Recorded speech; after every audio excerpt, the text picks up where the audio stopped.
Hey everybody, Austin here again with another backer Q&A session. This is something that I meant to do back in June of 2021. I never got around to it. I sent out an email to all of my backers at the end of 2021, got some new questions, did the actual recording, never got around to doing the edit of it though. And here we are 2 months out, and instead of going back to the old one and trying to make an edit of it, I decided to just go ahead and just re-record it from the ground up. And I took some notes this time, so hopefully this will flow okay and I can get my thoughts together a little bit better than I normally do on these.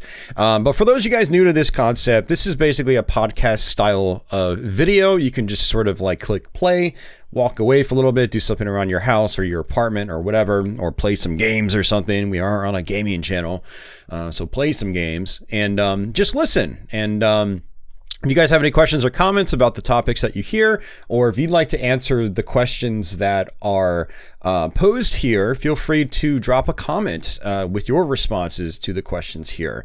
That'd be kind of fun to see. So yeah, I actually have a whole bunch of questions. Some of the questions came from back in June of 2021.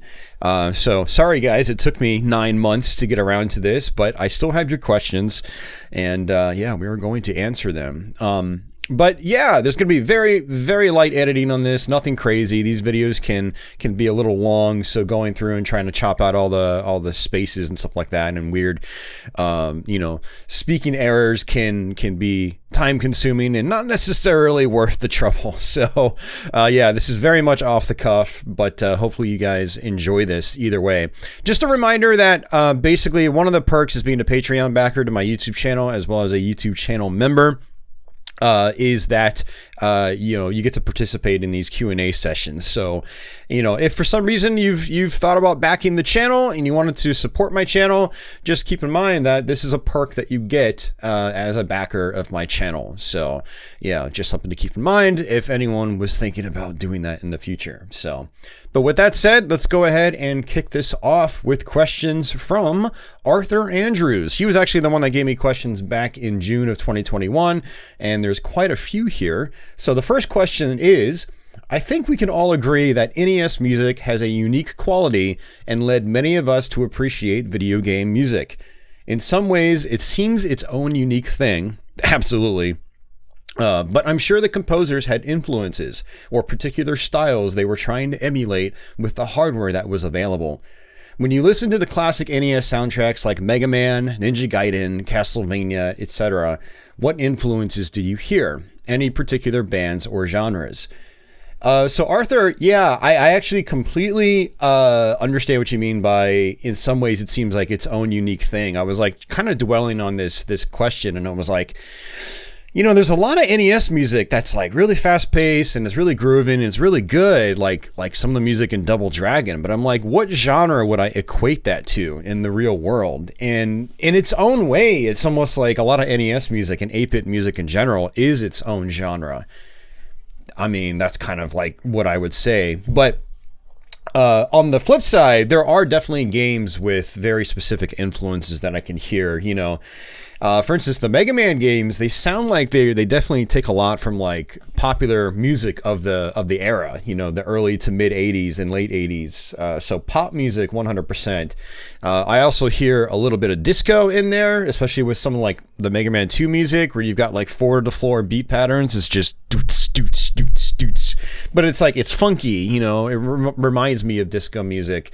Very groovy and fun, and then also I hear rock music elements as well, very much so. So, yeah, no particular bands or anything, or particular genres past that. Actually, now that I think about it, some NES games did have more like classical sounding soundtracks, like, 8 Eyes, for instance. It's not really a soundtrack that resonates with me or really ever has, but I can definitely hear, definitely more of like a classical music influence in that and whatnot. So yeah, it definitely varies from game to game, but like with the popular games, I definitely think pop music, some rock music, some disco, stuff like that.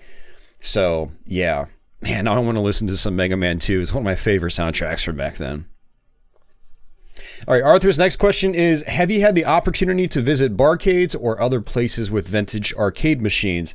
Any particular highlights? In your experience, do the owners properly maintain the hardware? Where do you see the future of arcade gaming? Okay, so unfortunately, I don't really have any barcades in my area, at least I guess what you would consider to be a barcade. Barcades seem to be popular in other parts of the country. I'm in the Washington, D.C. area, and yeah, unfortunately, we just don't really have any that I'm aware of in my area. Now, we do have more of like the adult-oriented family fun centers around here, like Dave & Buster's is pretty popular. We have several of those around here.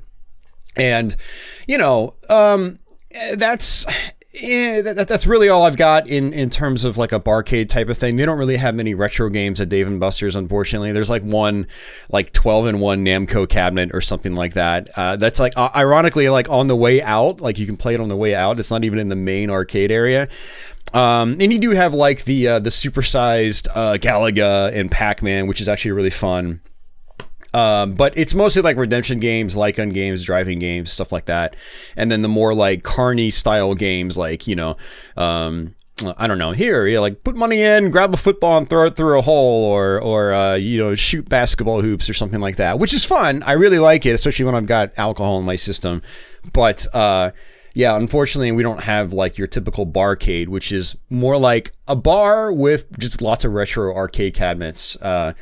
So apparently those do pretty well in other parts of the country, but yeah, I just don't have experience with them, unfortunately. That said, we do have a lot of pinball in my area, and those are mostly at bars and breweries. I would not call them barcades because they're not really, you know, the pinball is not the focus, and same with the breweries. The pinball is just like a side thing.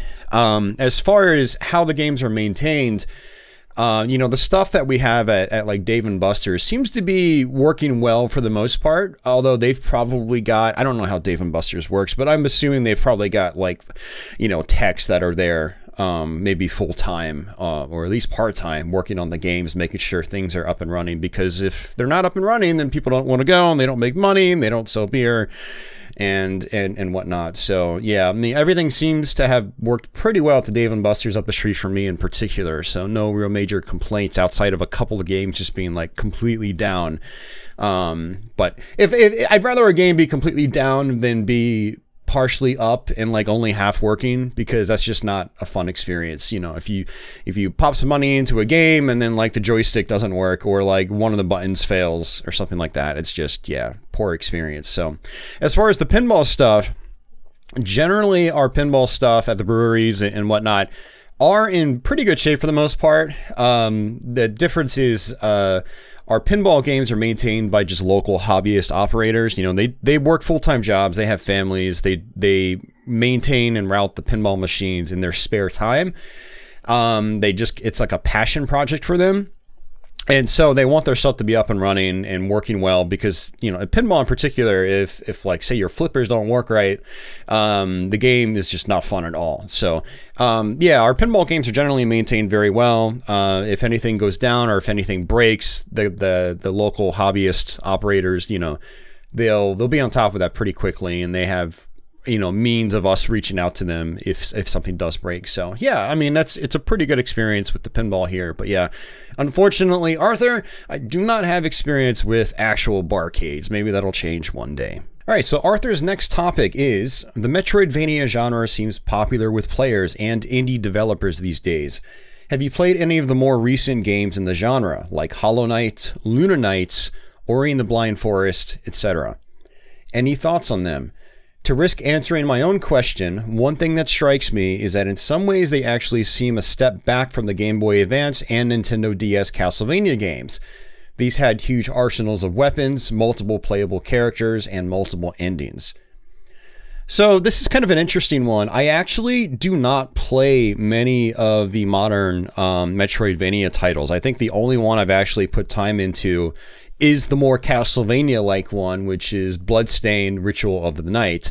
I actually had backed that on Kickstarter many years ago and got it when it came out, and I actually did a blind stream of it here on YouTube, and I enjoyed it a lot. I went through it a second time afterwards, after I was, you know, already familiar with it, and had a blast with it. But I haven't touched Ori, even though I technically own it. I've never even heard of Luna Knights. I'll have to look into that. Never touched Hollow Knight, even though I also own it. I haven't done Axiom Verge or anything like that. That's more of what I would call like a Metroid, like not even a Metroidvania, like something like Axiom Verge. I've seen gameplay, and it clearly is modeled after Metroid and doesn't really seem to feature like RPG elements. So, but yeah, I mean, as far as you know, them seeming a step back, I have watched gameplay of a lot of these, like Ori and Hollow Knight and things like that. Those games, Ori in particular, as a good example, it seems more like focused around the like adventure part, where you're more like platforming and just trying to find items that'll allow you to traverse back and go to areas that you know previously couldn't get to.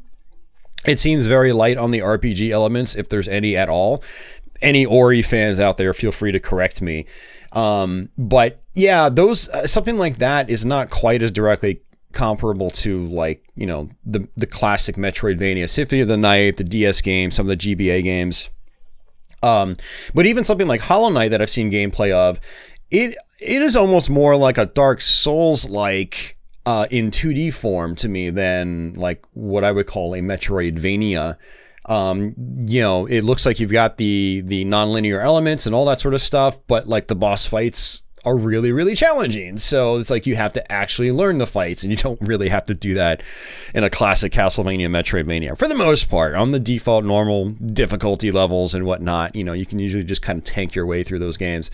But you know, what I will say is that the Castlevania nonlinear games, they have a very, very distinct style. And, you know, I don't know if I've seen a lot of games that completely ape that style. And, you know, those Metroidvanias, they have a certain level of snappiness to them.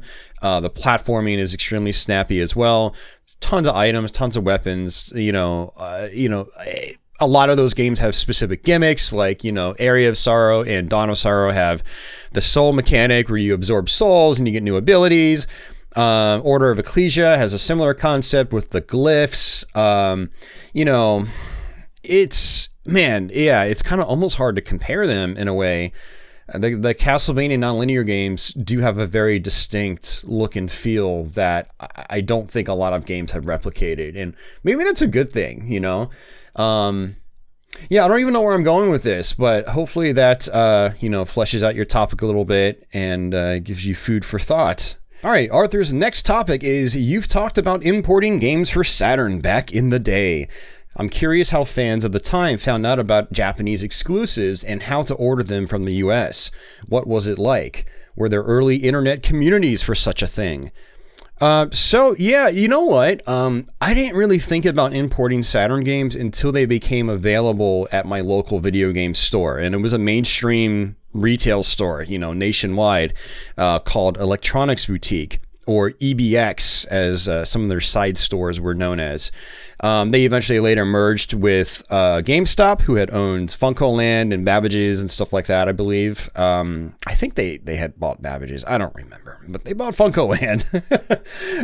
But yeah, I just one day had walked up to my Electronics Boutique and saw these, you know, thin-cased Saturn games with these like gold spines, and it was the first time I had actually seen a Japanese Saturn game in person, and you know, this was probably 1998 or so. And yeah, I mean, that's really how I discovered importing Saturn games. But you know, in hindsight, you could find out how to order these things through magazines. A lot of popular game magazines back then would have basically advertisements, and some of these advertisements would be from, you know, like import game shops. So you could actually, they'd have their phone number. You can call them from any part of the country and be like, hey, you know, do you have this or that game? And, you know, you could buy it and order it over the phone, then they'd ship it to you. Later on in the late 90s and early 2000s, there were online websites. One big one back in the day was NCSX. I don't know if they're still around, but that was a hot spot for getting your latest import titles. And yeah, there were also kind of like an old form of online message boards called the Usenet.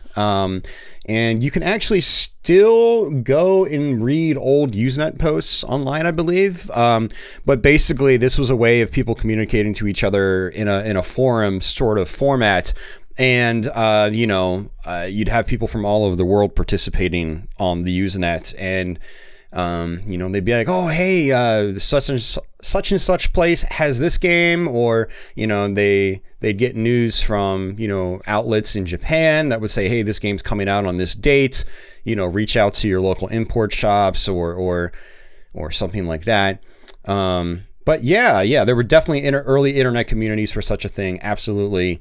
And I wasn't a part of those communities, at least as far as importing games. I was on the Usenet, but it was mostly for, just general console, stateside console stuff, but nothing regarding importing or anything like that. But yeah, no, there were definitely early internet communities for that thing. It's actually interesting going back and reading posts and thoughts from people at the time and anticipating Japanese games. Yeah, very interesting time. All right, so Arthur's last topic actually is, does YouTube do enough to support their creators? So this is not really so much a gaming question, but yeah. And he says, what would you like to see done differently? Is there anything a viewer can do to help make these changes? So yeah, this is kind of an interesting one. My thoughts might be a little scatterbrained here, but I'd say honestly, for the most part, I think YouTube does do enough for its creators. You hear a lot of creators complain and moan that, YouTube's not doing enough, or woe is me, YouTube, please raise a finger and help me out here. And it's like, what a lot of people have to realize is that YouTube is a free platform. They provide this platform where you're allowed to upload content to it at no cost. I mean, if you wanted to run this sort of service yourself, have a platform to upload your content and have people just view your content, in unlimited fashion, it would cost you a lot of money. And, so I feel like, a lot of the, channel responsibility, it should be on the channel creator or the channel owner, like myself. I can only complain so much because, as much time and effort I put into this, I'm not paying a dime to host this content. And, that's kind of worth its weight in gold, basically. I've got over 1,000 videos. Many of them are 3 to 8 hours long. And that's... I can't even imagine how many terabytes of content I've got on YouTube servers right now. That's not costing me a penny, basically. So being a channel with a little over 10,000 subscribers, I can't really blame YouTube for not really offering a lot of assistance to someone like me. And as far as big channel creators, I don't even really want to think about that because I'm not there. Maybe I'll care about it if I ever get to that point. I will say that if there was a change I'd like to see made at YouTube is if I personally have a problem with my channel, I would like a direct contact to reach out to at YouTube, like an actual human being that's going to analyze whatever situation I'm in and is going to, actually help me out. So if I have a problem, like if I get a phantom copyright strike or something like that, which thankfully I haven't gotten, but theoretically in the future, if it happens, I don't really have any recourse. Like I can reach out to YouTube's Twitter account. They have a team YouTube Twitter account, and they don't do anything. It's like your typical customer service, any place you reach out to these days for customer service, actually. It's your typical automated responses or canned responses. Even if it's a human, they still just give you canned responses and don't really analyze your issue or try to really genuinely help, from one human to another. It's just more okay, let's just get a ticket in a queue and just let it languish there. And then you as the creator, you don't really get a quality response that actually solves the problem. That is something I would like to see improved 100%. So I'd also like if like your channel gets blown away, I'd like to see, like I've known people on YouTube to where like their channels have for some reason or one reason or another have gotten deleted basically, and there's been like no recourse, you know, that they can go through. And so that's kind of scary is to like wake up one day and have your channel just be gone and not really have anybody you can reach out to. Now, if you're like someone with like millions of subscribers, you know, typically you can get it resolved. But if you're a small channel like myself, or even smaller channel with something like 1,000 subscribers or less, yeah, if your channel gets blown away one day, you're pretty much just SOL, and that's just not cool. So for me, it's like, yeah, you know, we can only expect so much because this is a free platform. You know, we can host our content on it at no charge to us. But if you do put a lot of time and effort into your channel and something major happens, there's not a whole lot of recourse that you can go through, which is unfortunate. So, yeah, a lot of what happens on the channel is just up to the creator. In my opinion, it's the creator's responsibility. And I think people only have, only so much room to complain, only so much right to complain. There's a lot of small creators that, like to shout, "Oh, YouTube's not doing enough for me. My content's not being discovered." Well, I mean, YouTube is a extremely busy platform. It's extremely saturated. You're not the only one creating content on it. And ultimately, you have to also lift a finger and actually try to get your content out there, and you can also, here's a wild idea, actually make better content. Maybe your content would get viewed by more people if your content was actually better. So yeah, that's just kind of the hard truth in my opinion. There are a couple of things, like I mentioned, that I feel YouTube could do better, but us smaller creators in particular, we can only expect so much. So let's see. Arthur does say, is there anything a viewer can do to help make these changes? And in terms of like the changes I mentioned, no, viewers can't really do anything. Creators, there might be like feedback forums, like they could submit feedback to Google, but viewers, yeah, they don't really have any leverage in that area. So unfortunately, no. Unfortunately, you can't really do a whole lot. To put that on the flip side, I do like to tell people they can help my channel though by interacting with it more. And as my channel grows, maybe I'll have more leverage, in the feedback spectrum to try to instigate some sort of change. I don't know. My brain's dead right now. Let's go to the next question. All right, our next topic comes from Ian. So Ian says, I don't know if you've covered a similar topic before, but what arcade games do you believe were improved when ported to home console? Some games work great as coin-op experiences, but don't translate well for free-to-play at home. Thus, sometimes they were modified. An example of this for me is Gradius on NES. The arcade version is definitely a respectable game, but I actually think the NES version is a much better experience. We will have to respectfully agree to disagree on that one, Ian. I do think the arcade version is a lot better than the NES one. But, we can talk about that another time. But so for me, yeah, no, there are so many home versions of arcade games that were better than the actual arcade versions. Maybe the difficulty was toned down a little bit, so they were actually more doable for the average player and thus more enjoyable.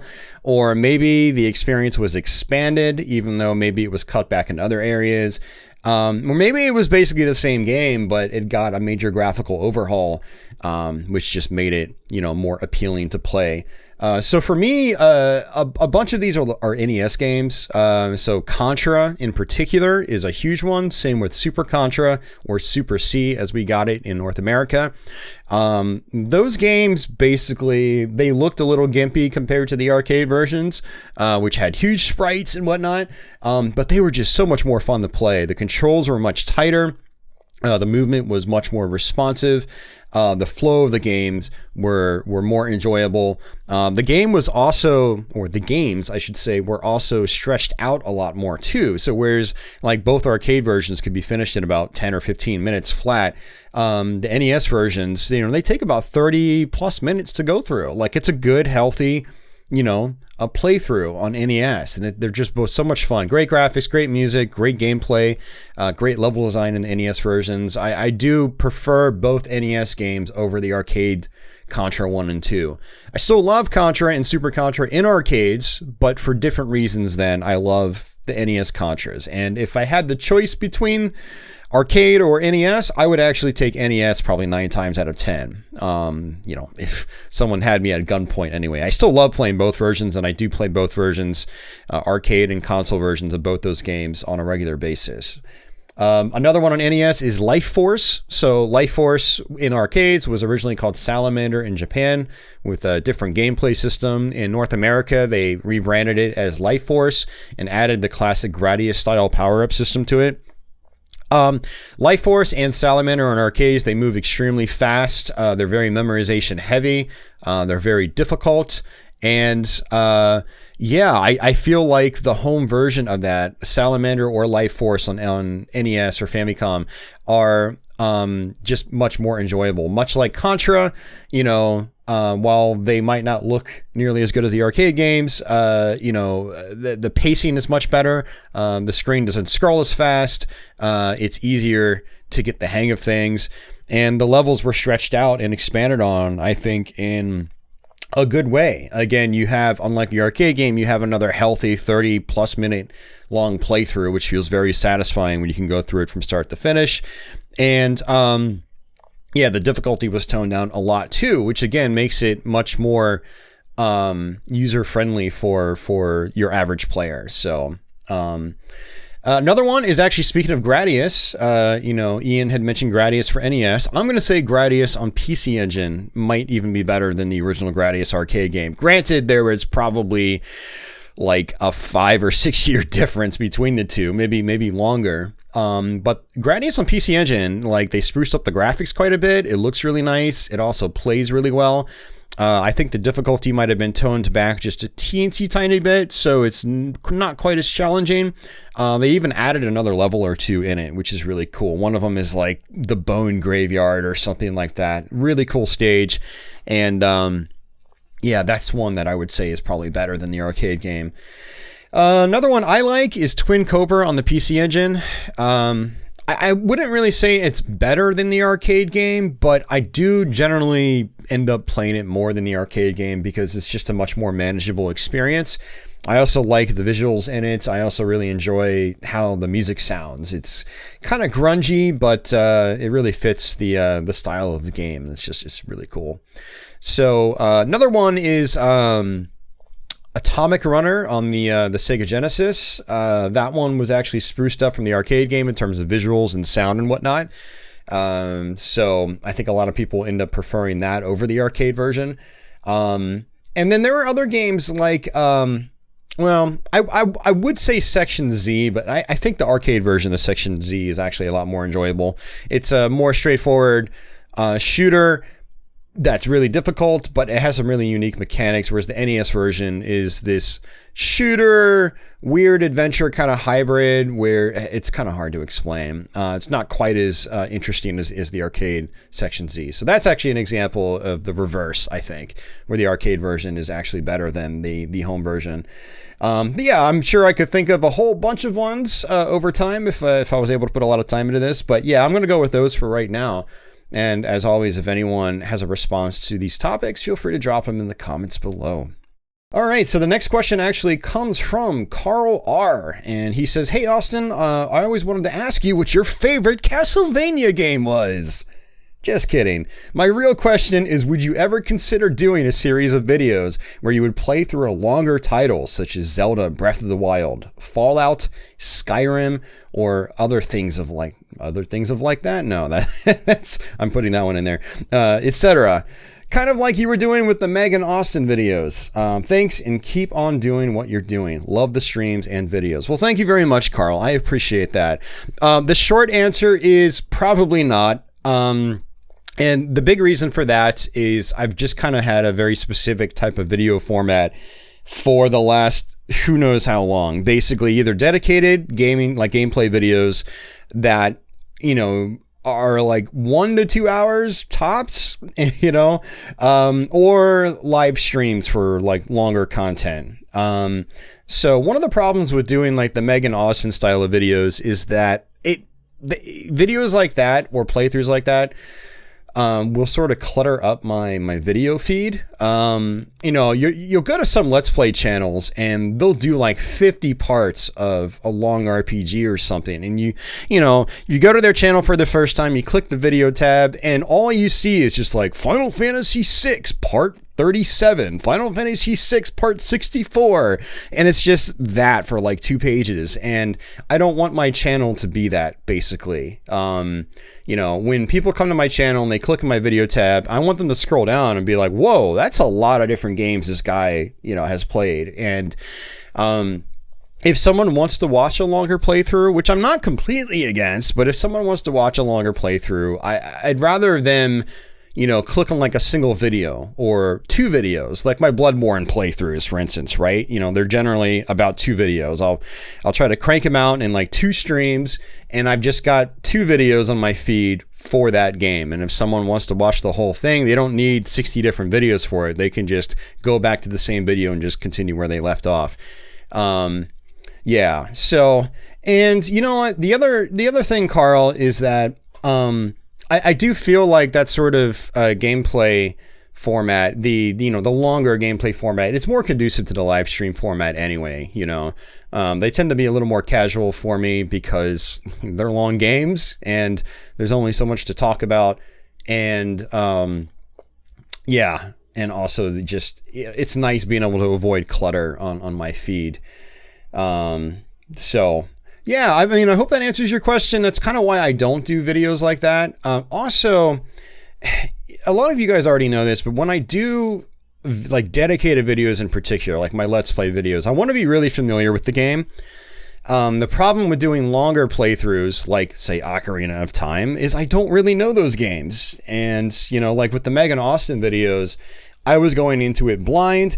It started off really fun, and then it became not fun, like really fast. And so for videos like that, we haven't done any in a while because I determined that if we're going to make this work, then I need to already know the game before I go into it, which I don't. And I haven't really had the time to try to learn it, you know, along with other long games like that. So yeah, videos like that, it's possible I might be able to revisit that idea in the future, but I need to find the time, and I need to, you know, basically get a lot of other videos in topics like solidified already and recorded and get them out there before I even start trying to tackle something like Ocarina of Time. So, yeah, I hope that answers your question, Carl. And dude, thanks as always for your continued support. I love hearing when people say they like the streams and videos. It always makes me feel good. So thank you very much for that.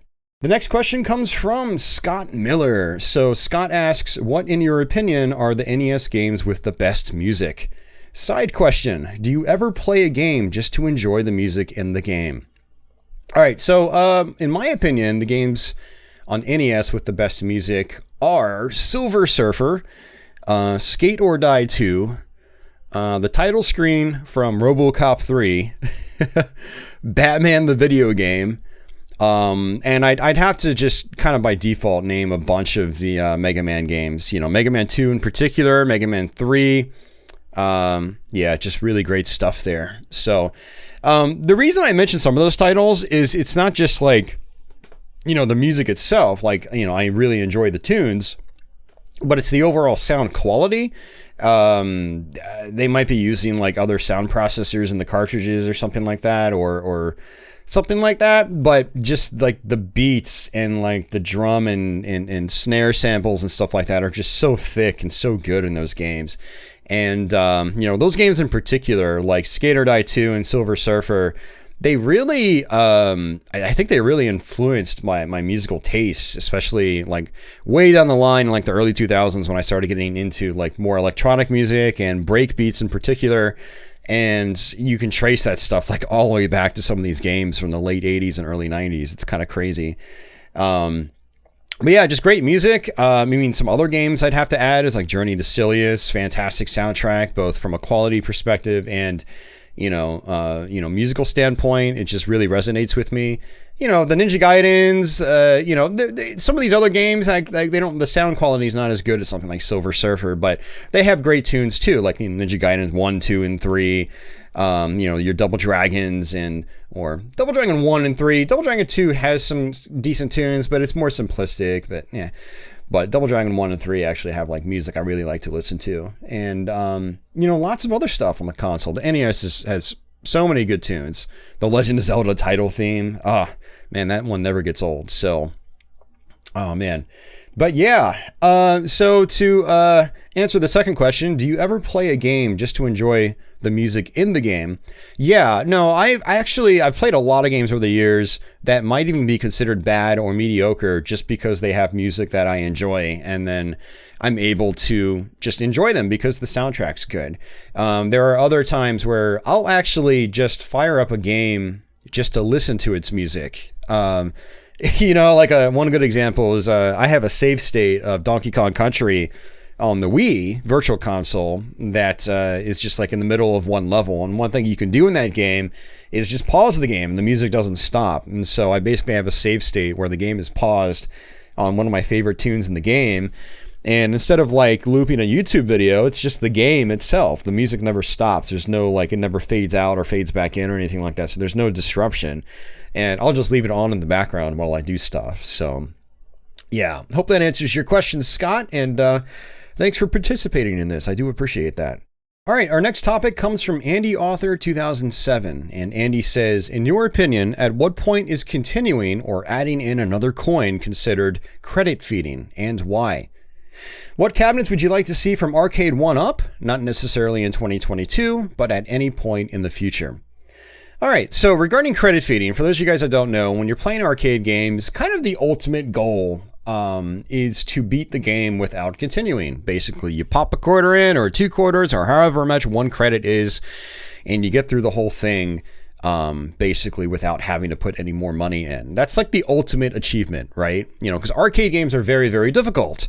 However, arcade games were also designed to earn money. And so a lot of games, when you would continue, they would just put the player right back in. And basically, these games could be pay to win. That's how a lot of arcade operators made their money back in the day. Not many people 1cc'd the Simpsons arcade game or X-Men the arcade game. It was a bunch of kids sitting around a 4-player cabinet or 6-player cabinet, pumping in quarter after quarter after quarter after quarter that their parents gave them. It's like, here, Sonny, here's $20, go get quarters and have fun. And they're just cranking as many quarters as they can into X-Men or Simpsons or whatever popular beat 'em up at the time was, Teenage Mutant Ninja Turtles. So for me, basically it depends. So it depends on how the game is set up. If you have a game with checkpoints, something like, the Japanese version of Raiden, or, any Psycho game where halfway through the game, if you continue, it kicks you back to the very beginning of the stage that you died on, forcing you to learn the level and making it extremely difficult to just brute force your way through the game. Credit feeding to me is pretty much any form of continuing in a game without checkpoints or start back modes. So basically, if the game allows you to pay to win, you're credit feeding if you continue, period. Doesn't matter if it's 1, doesn't matter if it's 27. You're basically just inserting money, making progress without having to exert effort. And that to me is credit feeding. Now, whether it really matters, that's a different topic altogether. Ultimately, it doesn't matter. It's like, do you want to spend a lot of money? Well, just, if you do manage to beat the game while spending $27 in quarters, at least make sure you let other people know that you spent $27 in quarters to beat the game when you tell them that you beat the game, because beating the game with $27 in quarters is not the same thing as beating the game with 1/4. There's a very, very different set of accomplishments there, and they are not one and the same. So, but yeah, basically with games with start back modes, even if you continue, I don't see it as credit feeding because you still have to exert effort. You still have to work. Like, it's very difficult to brute force your way through games with checkpoints. You know, great example is R-Type 2. I'm trying to learn that one right now. And, you know, I probably have continued like 75 times. No joke. Not kidding. It's not even an exaggeration, but I don't consider it credit feeding because I have to actually learn each section of the game. You know, I can't just brute force my way through. It's like I have to actually, you know, commit things to memory and actually get better as a player. And eventually I'll get to the point where hopefully I can get through the game in 1 credit or 2 or 3 or whatever. But I still have to exert skill basically as a player and grow as a player. With credit feeding, you know, if you can basically pump in another quarter, hit start, and just move a couple more inches through the game, get a game over, and then do the same thing again until you're at the very end of the game, then, you know, it doesn't matter, again, if you spent $27 or you spend $3, like it's still credit feeding, you know, whether you beat the game or not. You're just putting more money in to make progress, and, you know, yeah. So hopefully that answers your question there, Andy. Hopefully it makes sense. As far as arcade 1-up cabinets, I honestly would not like to see any more arcade 1-up cabinets. I know that's probably a sacrilegious comment, but I've been very disappointed with the rise in prices on arcade 1-up cabinets. You know, the average cabinet now is like $500 to $700. I was looking at the Killer Instinct cabinet because I love Killer Instinct. I used to own an actual KI2 cabinet, which I regret getting rid of now, because the prices have like doubled or tripled on them. And, you know, they want $700 plus for a KI cabinet. It's got KI 1 and 2, and I think it's got Battletoads on it, and that's it. And I previously owned a Mortal Kombat 2 cabinet. It was cool, but it felt really cheap. The parts were cheap. But I only paid like $200 for it, brand new. I think it was on sale, but still, you know, that's more like impulse buy territory. When you start getting into the $500 to $700 price point, I mean, why would I drop that kind of money on a cheap cabinet when I can like buy a PS5 or an Xbox Series X or something like that? If I'm going to drop $500 to $700, either it's going to be something that feels heavy duty, like a real arcade cabinet, which I actually bought back in December. I have another real arcade cabinet again, heavy duty, feels great. Or I'm going to buy something that's going to be more worth my money. Maybe I'll upgrade like a significant part in my computer, or maybe I'll buy like an obscure game console that I can stream with, or maybe I'll try to actually, like, with effort, seek out a modern game console like a PS5, which I do really want, actually. I do really want a PS5. So, you know, I feel like Arcade 1-Up has kind of like priced me out of their market. That said, there are still some classic cabinets. Like there is a Namco like 12-in-1 that's I think $300 at Walmart. There is a Midway one with the Mortal Kombat as well as other classic Midway games for also about $300 or so. If Arcade 1-Up wants to keep making cabinets like that in that price range or less, then I would personally like to see some Capcom variety cabinets. You know, get a game lineup on there that's very comparable to like the classic Capcom Classics collections or something like that, or do like a Konami cabinet. There are a lot of Konami games that they could do that wouldn't even be licensed games. You know, you could do like the Contra series on it. You can do, you know, like the Gradius games and stuff like that. Sunset Riders, blah, blah, blah. For all I know, this thing probably already exists, but I don't remember really hearing much about something like a Konami cabinet. So for me, if the prices are still $500 to $700, I don't want to see any more Arcade 1-Ups. If the prices are back to where they used to be, around $300, and then maybe go on sale for less, then yeah, I'd love to see more like Capcom variety cabinets, Konami, stuff like that. So yeah. Hopefully that answers your questions, Andy. And as always, if any of you guys have any responses to these, feel free to drop them down below. Our final topic is actually from Adam Pearson, and this is relating to pinball. So I know this will only interest a few of you, but I love pinball, so I'm going to go over this anyway. And because it's Adam. Adam's really cool. Adam says, what makes a good pinball simulation versus a good pinball video game? And are they necessarily the same thing? Yeah, I mean, honestly, Adam, it really depends on what the player is looking for. Myself personally, I definitely prefer simulation pinball games. Something that mimics the look and feel of a real-world machine, along with, as close to real-world style physics as possible. So, a lot of video gamers, they actually prefer a more fantastical approach. Good examples are being the Crush series, so like Alien Crush, Devil's Crush, Jackie Crush, which was actually on the Super Famicom. Physics don't matter quite as much there to the average player, but to me, it still matters. And one reason I prefer the simulation style over the more fantastical style is I usually have more control over what's happening. I can stop the ball intentionally, and I can shoot the ball over here intentionally, and not just flail and hope the ball lands somewhere good, like seems to be the case more often than not with the video pinball and, fantastical digital pinball style. Getting a mix of both can be really, really fun though. As you know, Adam, with Demon's Tilt, Adam actually, I think, gifted me that a couple of years ago now, and we did a blind stream of it, and I had a blast with that game.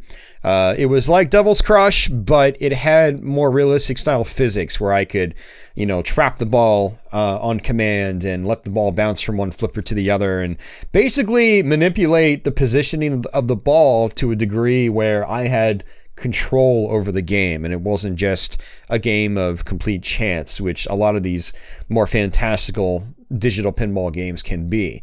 So getting a mix of both can be just like very, very fun and very cool. I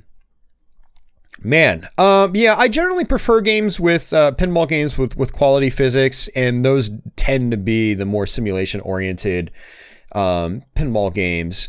So to kind of go back, he asks what makes a good pinball simulation versus a good pinball video game. And, it comes down to what the player is looking for. Again, the more video gamey kind of pinball games can do without amazing physics, but I think they're the best when they have amazing physics, but it's not quite necessary. Now, pinball simulations, if you don't have good physics, then it's almost like what's the point, right? So thankfully there are quite a few more simulation oriented tables that do have good physics, like the classic pro pinball games.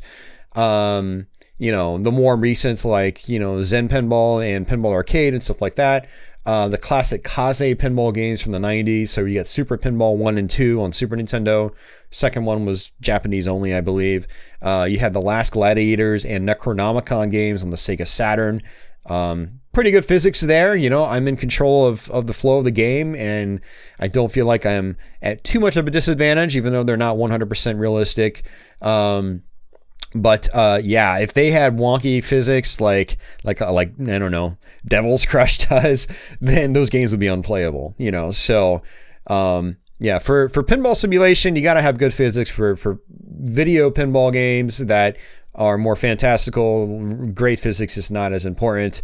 But if you can combine the two, then I think you can make for like an amazing experience. Again, like Demon's Tilt in recent times. So, but yeah, hopefully that answers your question, Adam. Thanks again for participating, and thanks to everybody for participating in this. And sorry that it took this long to get this together, but I was just lazy and had a lack of confidence in the previous recording, so I just kind of put it off to the point where I thought it would just be better to just redo it from the ground up, and here we are now. So thanks to everybody that participated in this. I do appreciate it. For anybody that listened to this point in the video, feel free to leave a comment. Let me know you made it this far, because I like knowing when people actually get to the end of my content. Again, if you guys have if you listeners out there or viewers have any responses to any of these topics, feel free to drop a comment down below, And I'm sure the individuals that suggested these topics or asked these questions would love to hear your responses as well, and not just mine. So, but yeah, that's going to do it for me, guys. Watch out for new streams and hopefully dedicated content soon. I started a new job a couple months ago. I'm still getting into the swing of things. It's a much more stressful work experience than what I was dealing with previously. And so finding the time to do this stuff, not necessarily the time so much as the motivation and the energy, that's even more important than the time itself, has been difficult. So just keep bearing with me here. I will have some dedicated content for you guys very soon as I continue to get into the swing of things here. And now that I've got this Q&A video knocked out too, it'll give me more energy to focus on other things. Like, I think one of the big issues is that I've just been putting off this Q&A, and you know, it's just doing it now is like one extra layer of stress just kind of like off my shoulders now. So I'll have this out, so I won't have to worry about it anymore until the next one, 6 months from now or whenever. But yeah. So, alrighty guys, thanks for sticking with me, and thanks for sticking it out to the end of this video. Have a fantastic day or night wherever you are in the world, and until the next one, take it easy.